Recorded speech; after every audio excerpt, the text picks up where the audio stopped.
Салам достор, байланышта Санчо Бей каналы. Бүгүн болгон окуядан алынып 2016-жылы чыккан күчтүү эрктүүлүк аттуу тасманы көрөбүз. Германияда улутчулдук туу чогусуна жетип тургандыгына карабай, кара терилүү Шамдагы жайкы олимпиадага барып спорттун 4 түрүнөн жеңүүчү болот. Көрүүгө даярданып калсаңыздар, баштай берели. Достор, эл арасында сапарга чыккандарга жолуң шыдыр, жолдошуң кызыр болсун деп жакшы ниеттерин айтышат. Айдоочулар арасында жолуң шыдыр болуш үчүн Япониядан чыккан унааларды минишиң керек деп тамашалап коюшат экен. Анткени көпчүлүгүбүз билгендей, Япониядан чыккан унаалар өзүнүн сапаты менен өзгөчөлөнүп, канчалык алыска чыксаң дагы чарчатпай, комфорттуу барып келесиң. Андыктан достор, сиздерге так эле Япониянын унаалары менен документ маселеси боюнча чек арага алып чыгып келген туугандарыбызды сунуштайлы. Эгер сиздин документиңиздин мөөнөтү өтүп кетсе, же болбосо базага кирбей калган болсо, же болбосо миграциялык картаңызды жоготуп ийген учурлар болуп калса, документиңизди башынан жасаганга мүмкүнчүлүк түзүү үчүн Казакстан чек арасына чыгып келсеңиз болот. Айдоочу байкелерибиз ортомчусу сизге түздөн-түз жардам берип, кайрадан Москвага кайтып документиңизди толук таза жасаганга мүмкүнчүлүк түзүп берет. Ошондуктан достор, чек арага чыгууга муктаждык болуп, жакшы шартта барып келүүнү кааласаңыз, төмөндөгү байланыш сандарын жазып алыңыз. +7 977 749 0204. Баса белгилеп айта кетсек, ар бир унаабызда чек арага барып келгичеңде WhatsApp байланышы бар.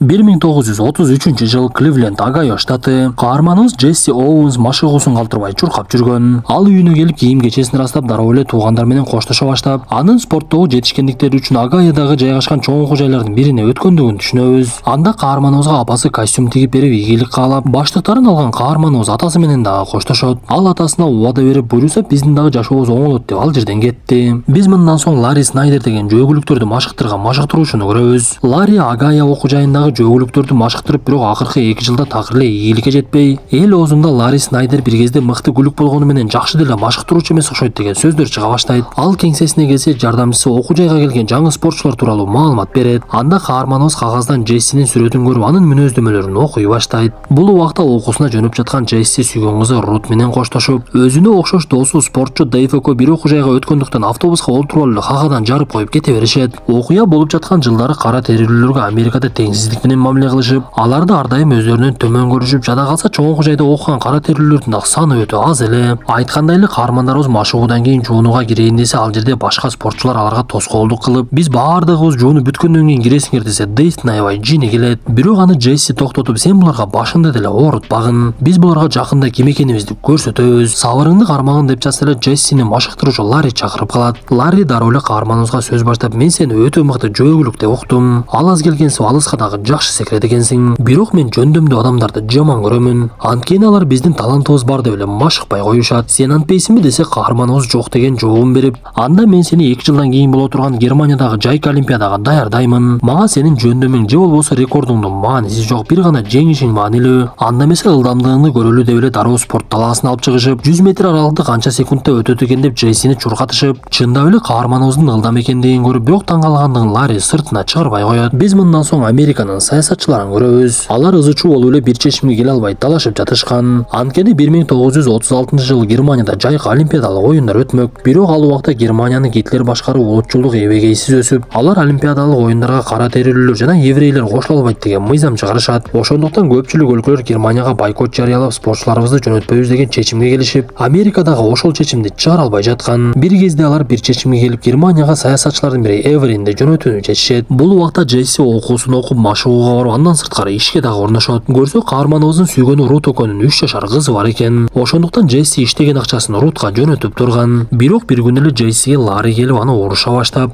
эмнеге кечээ машыкканга келген жоксуң? Анан кантип чемпион болом деп жатасың? Кана мага түшүндүрчү десе, каарманыбыз бар жоктун бардыгын түшүндүрүп, 3 жашар кызы бар экендигин айтса, Ларри ойлонуп эле туруп калат. Бул убакта жанагы Америкадан жөнөтүлгөн Эверин Германияга келип, ал жердеги жагдайды көрүп, Жалал Абадтагы Курманбек стадионуна окшогон өтө чоң стадиондун салынып жаткандыгын байкайт. Анан дагы шаарларда жоокерлер еврейлердин үйүндөгү буюмдарды талкалашып, аларды унаага салып алып кетишип, кыскасы бул убакта еврейлерди жок кылуу иши башталып калган экен. Эверин бир кезде Германиянын спорт тарабына жооп берүүчү министрлердин бирине жолугуп, ага өтө катуу ультиматум коюп, силер олимпиадага еврейлер менен кара терилүүлөр катышпайт деген оюңардан кайтышыңар керек. Антпесеңер Америка бул олимпиадага кадам дагы таштабайт. Тарыхта Америка катышпаган олимпиадалык оюндарды өлкөңөргө терс таасирин тийгизет десе, муну уккан германиялык министр Йозеф Геббельс көп ойлонуп, башка аргасы жок экендигин түшүнүп макулдугун берет. Бир күнү Ларри Джессиге атайын кагаз берип, сен мындан кийин окуу жай тарабынан акча алып турасың. Иш-мишиңди койгонуңдагы машыгууну калтырбагын. Эртеңден баштап саат 9-га кечикпей кел десе, каарманыбыз аябай кубанып, ошол күндөн баштап машыгуусун катыра баштайт. Бирок баягы эле кээ бир ак жүздүү көкмелер каарманыбызды шылдыңдап, сен маймылдан айырмаң жок экен деп, анын машыгуусуна тоскоолдугун жарата беришет. Бирок бул нерсеге дагы Ларринин жообу даяр эле. Сен ушул 5-6 келе сонун сөзүн угуп эле көңүлүң башка жака бурулуп кетсе, эртең чоң мелдешке барганда эмне болосуң? Ал жакта миңдеген түрдүү сөздөр болот. Сен эч бирине маани бербешиң керек. Сенин максатың маарага биринчи болуп келиш. Ошону гана ойлонгон десе, машыктыруучунун бул сөздөрү каарманыбызга катуу таасир этет. Ошентип арадан убакыт өтүп 1935-жылы Мичиган штатындагы мелдештердин бирин көрөбүз. Бул мелдеш каарманыбыз катышкан чоң мелдештердин бири болуп, ал 100 метрликте биринчи болуп келип, андан соң алыстыкка секирүүдөн дагы эң узак секирет. Бир аз убакыттан кийин 200 метр аралыктан дагы маарага биринчи келип, андан соң тоскоолдуктар менен чуркоодон дагы биринчиликти алат. Ошентип каарманыбыз 45 мүнөттүн ичинде 4 түрдүү мелдештен биринчиликти эч кимге бербеди. Анда мелдештен кийин машыктыруучусу экөө жакшы сөздөрдү сүйлөп унаада бара жатышып, Ларри Джессиге өзүнүн бир сырын айтат. Көрсө буга чейин Агая окуу жайынын ылдамдыгынын рекордун Ларри кармап турган экен. Арадан 11 жыл өткөндөн кийин ал рекордду Джесси жаңылап коюптур. Ошентип көп өтпөй эле каарманыбыз мелдештерди биринин артынан бирин жеңип, элдин арасында аты чыгып жылдызга айлана баштайт. Каарманыбыз барган жерден аны сүрөткө тартышып, суроо бергенге аракет кылышып, ошондой күндөрдүн биринде дагы бир жолку жеңишин каарманыбыз достору менен эс алуучу жайда майрамдап олтурган. Бир кезде эле Джессини сулуу кыздардын бири алыстан таанып, анын жанына келип чогуу бийлейли деген сунушун айтып, мындай нерсеге туш болбогон Джессинин баш айланып эле жанагы кыз менен кучакташып бийлей баштайт. Бул жылдыз деген оору адамдын деңгээлин канчалык ылдый түшүрөрүн арабыздан көпчүлүк эле билсе керек. Джесси дагы ошондой ооруга кабылдабай тур, анын жанагы кыз менен түшкөн сүрөтү гезиттер менен Рутка жетип калып, Рут каарманыбызга бир күнү кат жазып жиберген болот. Бул окуялар Джессинин кийинки мелдешине өтө бир чоң таасирин тийгизип, ал 100 метрлик аралыкта чуркоодо Юлий деген балага жеңилип калды. Мелдештен кийин каарманыбызга Ларри келип, мен сенин эмнеге жеңилгендигиңди толук эле түшүнүп турамын. Ошондуктан сага тигини же муну кыл деп буйрук бере албаймын. Азыр сени менен жүргөн кыздын сулуулугунда кеп жок, татынакай экен. Бирок сен тандооңду жакшылап жаса, анткени өмүр бою өкүнүп калышың мүмкүн деп каарманыбызга машыктыруучусу өзүнүн үй бүлөсү жөнүндө айтып берип, угуп жаткан Джесси бул сөздөрдөн сабак алып бир кезде өзүнө келип, аны менен жүргөн сулуу кыз Куинниге экөөбүз бир боло албайбыз деп айтат. Пошел ты, Джесси Оуэнс!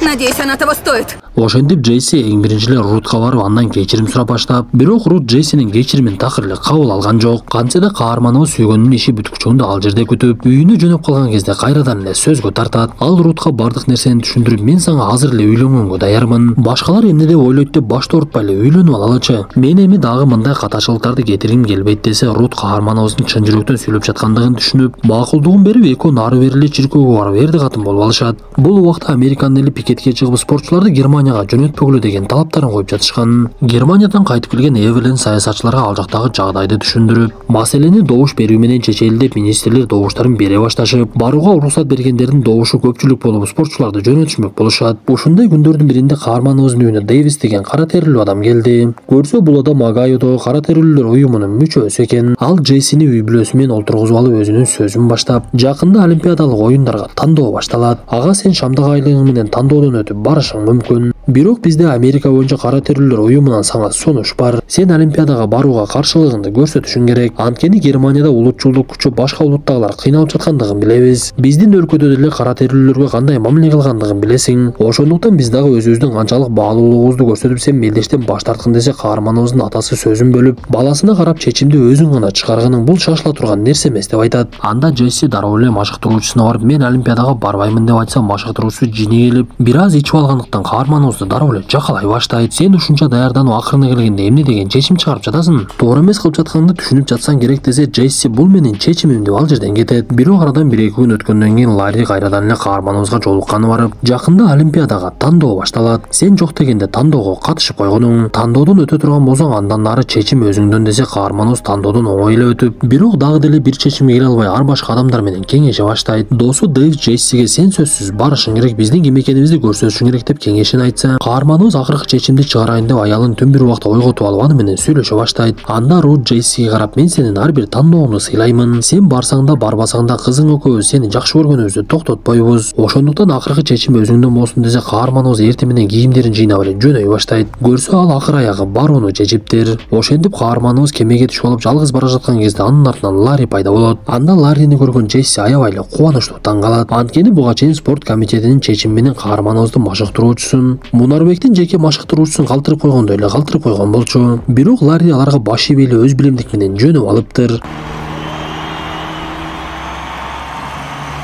Ошентип спортчулар Берлинге жетип келишип, аларды жылуу маанайда тосуп алышып, арасынан кээ бир еврейлер немис жокерлерине өздөрүнүн еврей экендигин билдирип, алардын ачуусун келтирип тийишкенге дагы жетишип жатышты. Анан дагы кызыгы жатаканалар караларга жана актарга да өзүнчө бөлүнбөптүр. Бирок Джессинин алдында өтө чоң маселе турган. Аны Ларри өзгөчө бир ыкма менен машыктырат эле. Бирок бул жолу Ларринин жоктугунан башка машыктыруучунун ыкмасы такыр эле жакпай, Джесси аны менен урушканга жетишип, Ларринин өзүн чакырып келет. Анда Джесси башка машыктыруучуга өзүнүн талабын коюп, эгер мени Ларри машыктырбаса, мен бул жерден кетемин. Билип коюңуздар, менин спорттук түрүм боюнча менден башка эч ким алтын байга ала албайт десе, муну уккандар ойлонуп, спорт комитетинин башчысы Ларринин кошулушуна уруксат берет. Ошентип биринчи мелдеш күнү келип, каармандарыбыз мелдешпей отурган спорт талаасына келсе, ал жерде дээрлик 110 000 адам бата турган өтө чоң бир стадион салыныптыр. Көргөн көзүнө ишенбей турган Джесси дирижаблдын учканын көрүп андан бетер таң калып, бир кезде көрүүчүлөрдүн бардыгы ордунан туруп эле Гитлер ал жерге келет. Ошентип спортчулар жарыштын башталышына киришип, Джесси бул жерде мен менен Мара гана бар деп башка нерсенин бардыгын эсинен чыгарды. Жарыш башталып 10 секунддун ичинде эле каарманыбыз Олимпиадалык оюндарынын биринчи түрүнүн жеңүүчүсү болду. Ошентип Американын гимни ал жерде жаңыра баштайт. Это нечто. Это нечто. Ну, показывай.